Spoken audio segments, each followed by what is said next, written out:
Hello, we are those film guys, and today we are reviewing a very, very special film, X-Men: Days of Future Past. And I'd like to start off by saying this film rocks. It's frigging great. I mean, as we know, the X-Men movies have had an incredibly troubled and turbulent history post X-Men 2.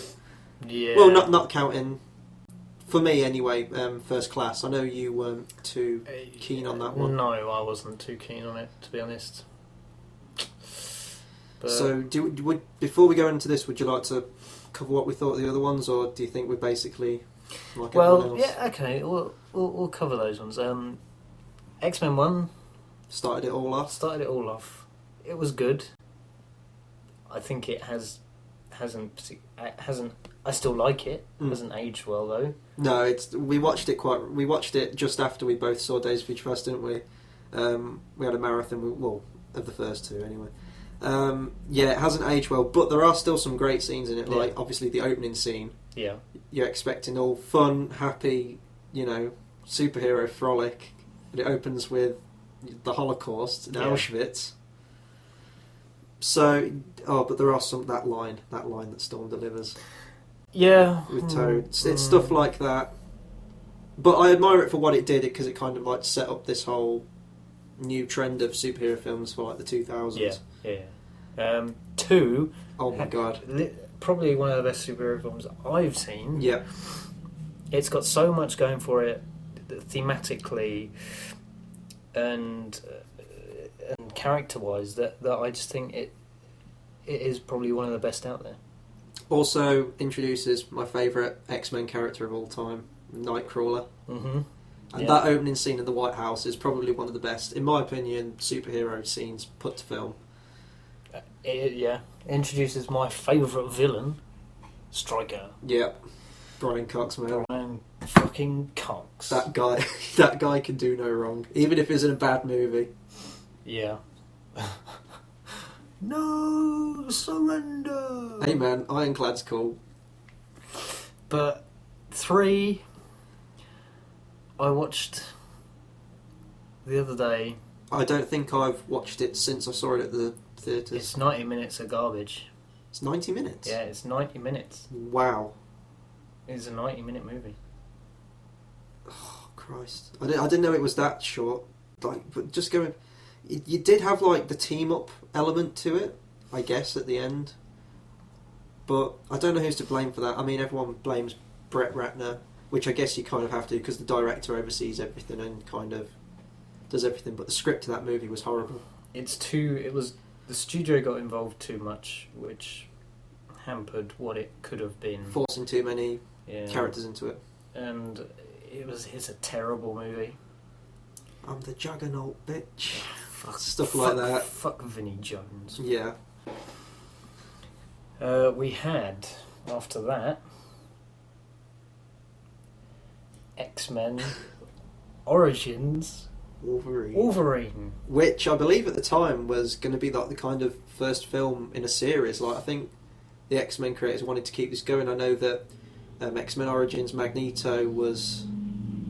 bought up around the time as well. Yeah. Oh. So this was Wolverine, taking on his first solo movie. Well, I say that he's basically the main focus to all of the previous X-Men movies. Yeah. And the less said about that film, the better. It's just it's horrible. It's fucking shit. No Brian Cox for a start. No. Thank God he probably read the script to this piece of shit and was like, nope. Yeah. Deadpool was screwed out of that film. Wiped from continuity, even back then. Yeah. Then we had the Wolverine, I guess. The Wolverine, which I... No, it was first class. But yeah, it was. Yeah, my bad.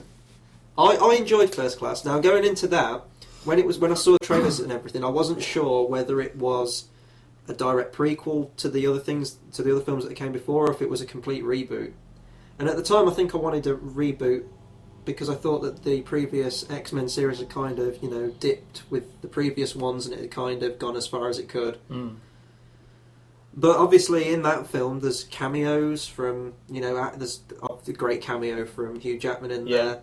Rebecca Romijn's in it, and the opening scene is. I don't know if they reused footage, but it's more or less shot for shot with the opening scene to X-Men 1. So as soon as the film started off like that, I realised that, this is taking place in the same universe somehow. I didn't like it as much as everybody else. I thought it was very average. I thought the style was very much off with that one. Now, I know that was Matthew Vaughn directing. But the reason I liked it was because we finally got that team up aspect. We had a team being taught at the school, to control their powers, and you had the whole yellow suit thing going on at the end, which was pretty cool. Yeah, I didn't think we had enough Magneto Charles relationship building. To me, they kind of rushed him to get him in the suit. At the end, Yeah. he's in the full Magneto suit at the end. Xavier's paralysed by the spoiler alert, by the way, if you haven't seen First Class. To me, it was a very average movie. I didn't hate it, but I didn't enjoy it as much as everyone else. Then we had The Wolverine, which I saw quite a while after it was released. Actually, I didn't see it in theatres. I loved it. Absolutely loved it. It was definitely an enjoyable film. It's not the best. No, but man, that film I find it absolutely awesome. We spoke about it earlier, and that train sequence in the middle of the film. Oh yeah. Physics don't exist in it, but that was probably the coolest action scene I saw that movie. I saw that year even. Sorry. It's. I didn't expect to enjoy it as much as I did. Well, I think it was because after X-Men Origins, you've got nowhere to go but up really from that. Yeah. And some people say that the ending got kind of silly. I didn't. I thought Silver Samurai was cool. Yeah. The fight we got. That Viper lady was pretty dumb. Gonna be honest. She was a bit weird and didn't really serve much purpose, but she was pretty hot, so not complaining. I think they're actually doing a sequel to it as well. Yeah, they are. So following where Days of Future Past leaves us off, I'll be interested in kind of where they, how they tackle that. But so let's get into Days of Future Past. Yeah. Or Past, as you say it. we Southerners say it. Is probably the best X-Men film since 2. Yeah, I'll agree with that. Yeah. I did, much like the Wolverine, I didn't expect to enjoy it as much as I did because of my feelings towards First Class. Very meh. No, I mean, I saw it. I probably will never see it again, so I don't really care. But going into this, the opening, and then when that main theme comes in, the X-Men 2 theme, yeah, instantly fell in love with it. Instantly. And that's a big thing as well with Bryan Singer coming back to direct the series. I mean, it felt like returning home, sort of thing. Like he was the one who started it all. I mean, because it essentially is a Bryan Singer series. Oh yeah, it has the one director you think of when you think of X-Men, Bryan Singer. And the tone and the kind of pace of it and how it takes its time and develops the characters and the themes in it, it felt... The other ones felt a bit too frantic and, not cohesive. This one felt definitely like a return to form of the pace that, I think benefits the X-Men films. Yeah. But yeah, that main theme...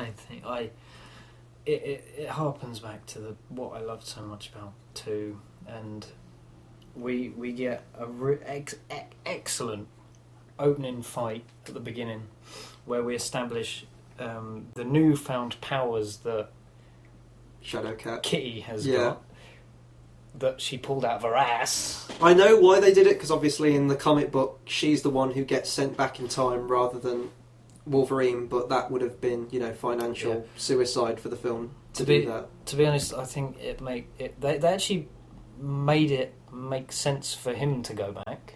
Oh yeah. Because they give the reason that it would tear your mind apart. In the film, it's supposed to be the professor who goes back, but she says it would tear your mind apart. So then Wolverine volunteers.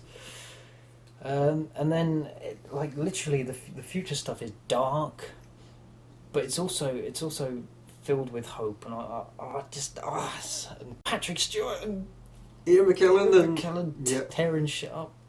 My biggest concern, actually, before going in, when I was seeing trailers and like the kind of cast all lined up at Comic-Con, I was wondering how they'd strike the balance between the first class kind of cast with James McAvoy and Fassbender, and how much time would be devoted to the old cast that we grew up with and watched with the earlier X-Men films. It's kind of more, I'd say, more first class. Yeah, it is. Than old X-Men.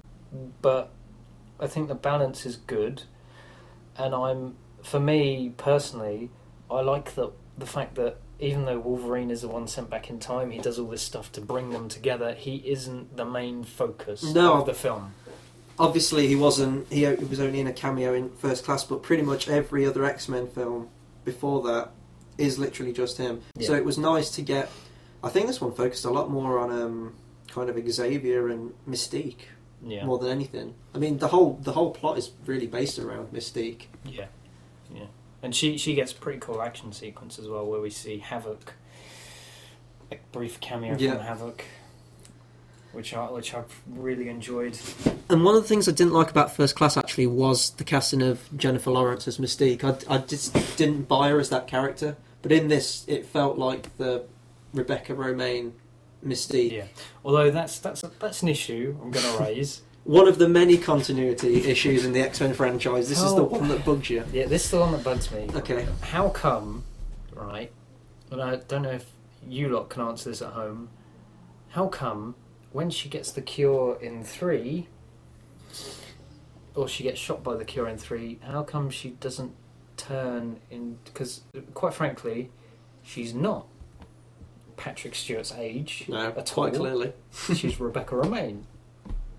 Quite attractive person. And when she says when they say that she's given us everything in 3, it's Rebecca Romijn. Mm-hmm. How come in First Class and this, Xavier grew up with her? Because she clearly isn't that age. Right? And how come in the previous films the Professor didn't even fucking mention this to any of the X-Men? Not even Scott? Not even Storm? Well, that was one of the problems I had in First Class. They kind of pulled that out of nowhere, more or less just for the narrative of that movie.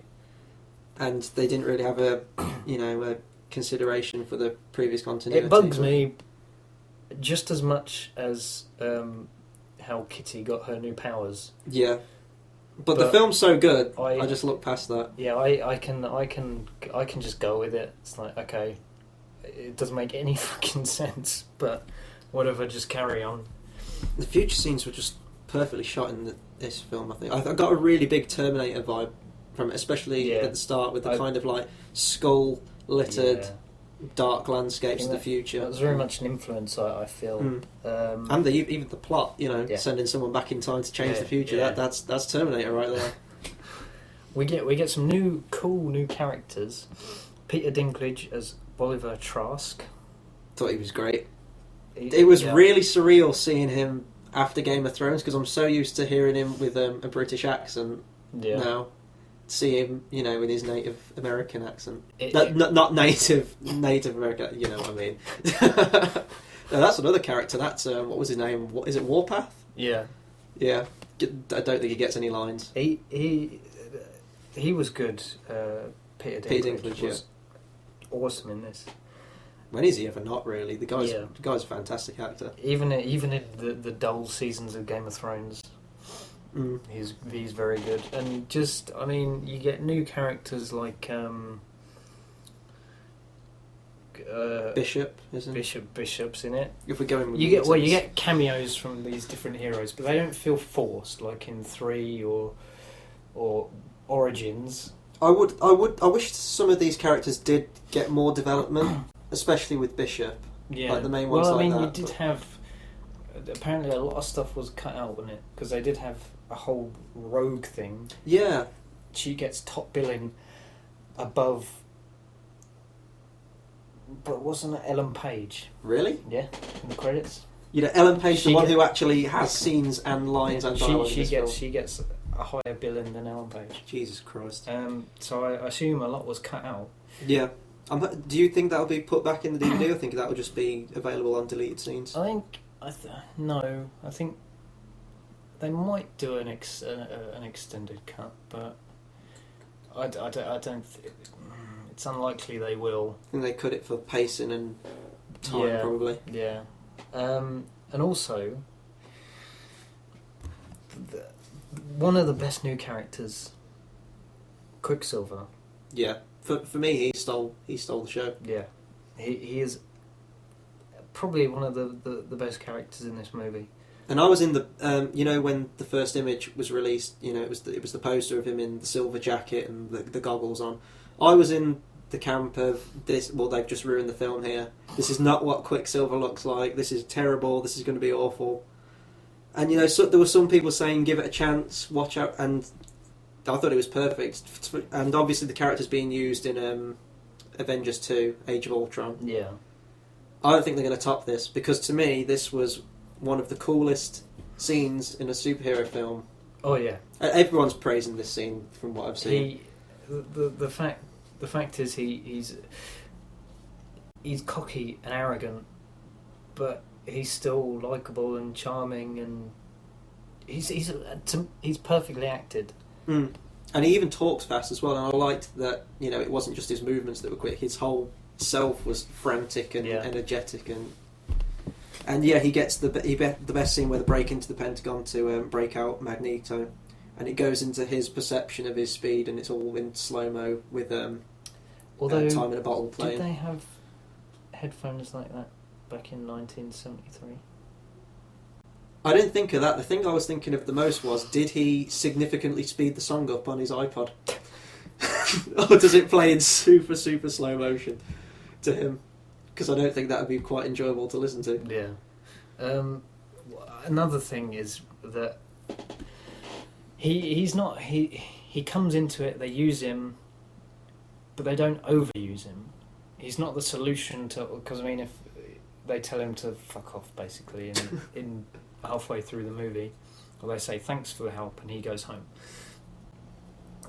Had him in the movie longer, I think he would have overstayed his welcome. Do you think they should have used him in the future scenes when in the past Wolverine says, I know a guy, he'd be about your age now, or he says something like that, but obviously we never see Wolverine in the future, and he hasn't been in any of the other films. Yeah, I think... you saw him at the beginning of the film. You saw him at the beginning of the film. That wasn't Quicksilver, wasn't it? No, it was just it's just random mutant. I thought it was. No. Had white hair. I thought it might have been. And I really like the kind of nod they do to the comics as well, where it hints that Magneto is Quicksilver's dad. Where they're in the elevator and there's that scene where he goes, my mum knew a guy who could control metal. And it's just like it's like a 5-second scene, but I was glad that was in. What else can we really talk about this week? I thought the cinematography was beautiful in this film, especially like the 70s segments where they used the old style cameras with the letterbox. It felt appropriate for the time. I think they put a lot of thought into the way the film looked, the way it sounded, the way they talked in that period. And the costumes didn't feel too hokey. It literally felt like, obviously they'd thrown a lava lamp at the very beginning when you enter the 70s, but other than that, like the whole saturation of it. And a waterbed as well. And the waterbed. It wasn't oversaturated, I don't feel. And we got bone claws. Yep. I love bone claws. I'm not too keen. I like the adamantium. But speaking of which, we get young Stryker in this film. Yeah. Who now, I don't know if anyone watching this can correct us, but I swear I saw a comment somewhere that said that the actor who played him in this movie was originally cast to be Juggernaut in X-Men 3, but he was refused. So they used him in this. That's what I heard. Yeah. I don't know if there's any truth to that, but that's what I saw. And we even get flashbacks to Brian Cox as well. Yes, we do. And I do love that they did throw in where he was flying, or was in Vietnam, not for the reason he gave in X-Men 2, flying Black Hawk helicopters while you're sucking on your mother's tail, Woodstock. But that's a great line. It was a good nice little nod to his backstory he gave us in 2, and Stryker was kind of a good lackey, and I loved the bit in it. There's individual moments I love. One example is where Stryker's running out of the room and then stops, turns, looks at Wolverine. Yeah, there's a lot of knowing glances. Yeah, and then runs away, and it's just intention. You could see the intention there. And I think there's even reference to his son Jason. Yeah, in one part, isn't there? But yeah, Trask mentions it, and it's just things like that everything that ties it back into the good X-Men. There is a flashback to X-Men 3 with the death of Jean Grey. Is it? Yeah, I think it's in the montage where Xavier takes on Wolverine's mind. Oh yeah. You see it briefly. They get a great scene. They do. Yeah. Young Charles and old Charles. Very good scene. What did you think to the whole concept of Xavier being able to walk again in this film? I bought it. Thinking about it now, it was kind of... It didn't make any sense, because you got a bullet to the spine. Paralysed, man. Paralysed for life. I think he says the serum corrects your DNA. That's not something that's wrong with his DNA. That's something that happened, with his spine. That's different. But I bought it. It had a nice thematic element to it as well, Yeah. which I think made me buy it more. Yeah. And Beast was kind of like the Hulk in this movie as well.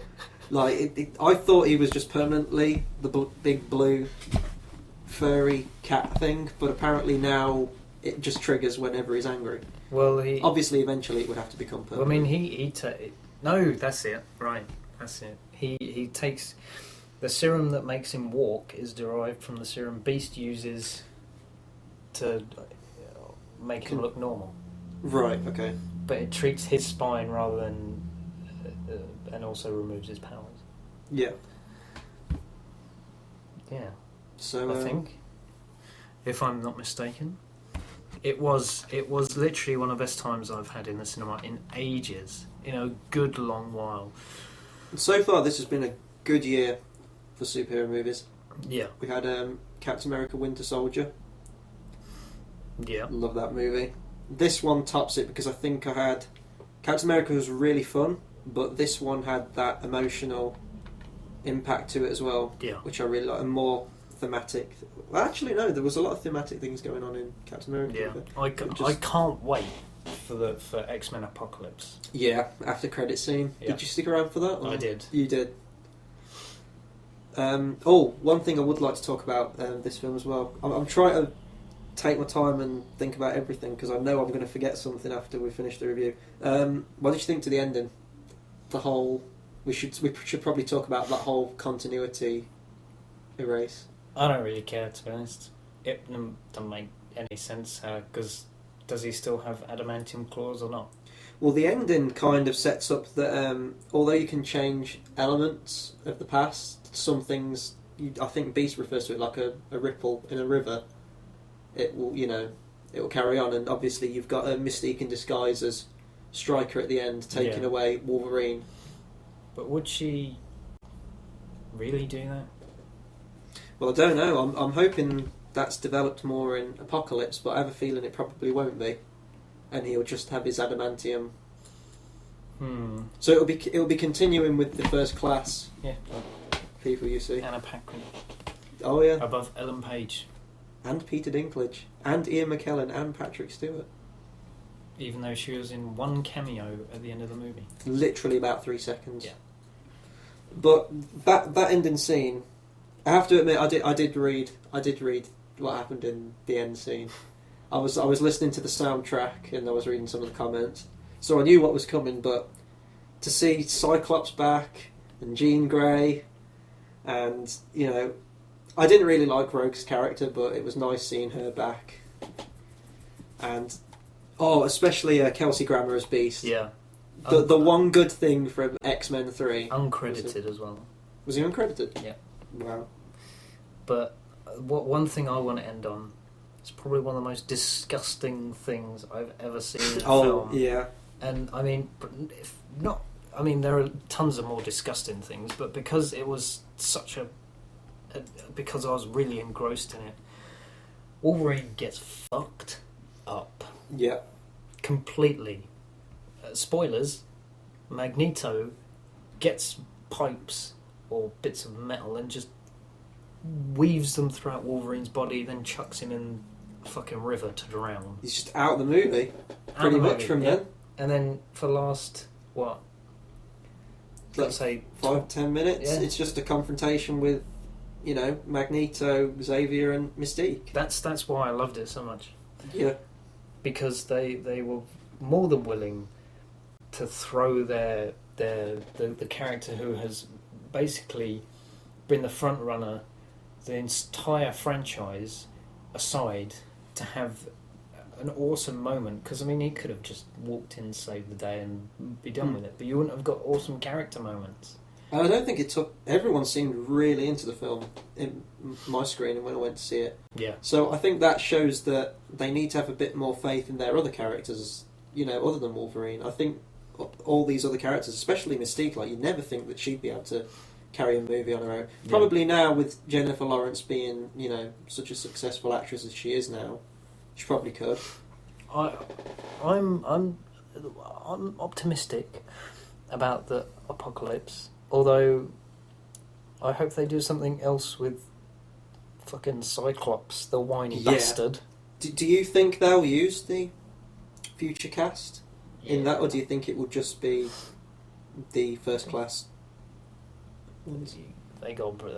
I mean, they'll bring Wolverine into it somehow. Yeah, and you know what? That's one thing I wanted to say about this film as well. Hugh Jackman, probably the most ripped as Wolverine he has ever been in this series. Hey, he fucked the continuity up in that. What? First X-Men movie, he was skinny as shit. Yeah. And in the part, so did he kind of gain? Did he lose mass? He must have done. Because he was skinny as fucking hell. But also, Hugh Jackman in this movie, he is Wolverine, and I know he's planning on his retirement. He's leaving the character, and to be fair, he has been serving the character for coming up to 15 years now. He can't leave. I will not let him leave Old as man that Wolverine. character. Yeah. It's No one else can play that character. I know everyone says, but to me, it's like J.K. Simmons in Sam Raimi Spider-Man films as J. Jonah Jameson. Yeah. He is that character. You can't have anyone else with that character. Hugh Jackman is Wolverine. Oh yeah, I'll definitely agree with that. We've got Wolverine 2 coming out, so I'll be interested to see where that takes place in the continuity. Yeah, so will I. But this was insane. It was like it was a sequel, it was a prequel, and it was an entire reboot and cleansing of the previous series. Unfortunately, we've lost X-Men 1 and 2 from continuity, which is kind of like what was it? The new old Star Trek movie. Yeah. Not Into Darkness, but the 2009 the 2009 Star Trek movie was. And I think that's kind of the right approach to go for the series. I mean, you can keep bringing these films out and they'll make money, but it's nice to finally have a reset button on the series. And to me now, it seems like Fox has a clear direction of where it wants to go. Obviously, they already had faith in this movie because they've got Apocalypse geared up for 2016. Probably some more after that as well. Yeah. And Bryan Singer's coming back. Hopefully, we'll get the main theme back. I think that's going to stick around. Yeah, it has to. Final thoughts. Final thoughts on the movie, Chris? It's more than a superhero film as well. It has a lot to it. has a lot of themes going on, and if you're a big fan of the previous series, then this is just a love letter to everything you loved from the first couple of films. That's exactly how I'd describe it. A love letter to the previous films, but it also brings something new to the table. And it just feels like the whole team's back together. I mean, even characters like Storm, for example, maybe in 2 scenes, has maybe 1 line, but it's just nice to see them back. For me, Iceman. Yeah. I'm just not going to go into depth on this, but some of the X-Men in this film get fucked up, like, badly by the future Sentinels. And Iceman's one of my favourite X-Men, and he gets decapitated in one scene, and, like, his ice head crushed on the ground. Ugh. Colossus gets even more fucked Ripped up. in half.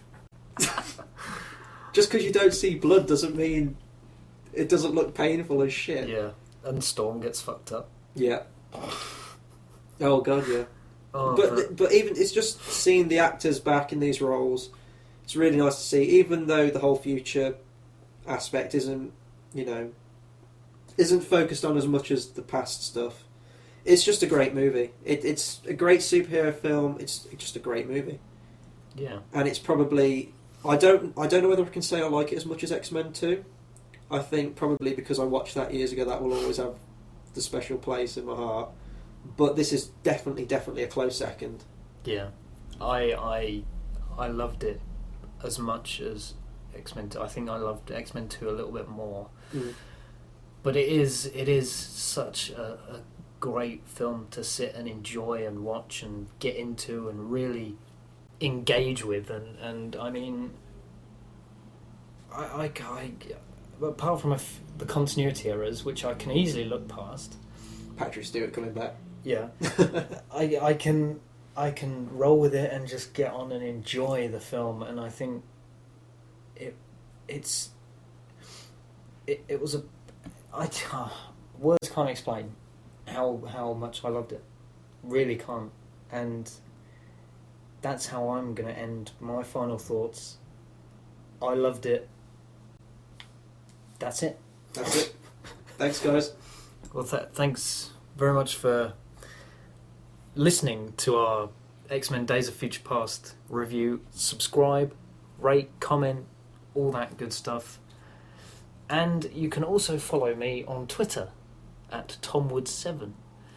Chris doesn't have Twitter. I don't believe in Twitter. So you'll see me here. Up yours. But thanks very much for watching, and tell your friends. Yeah. Spread the word.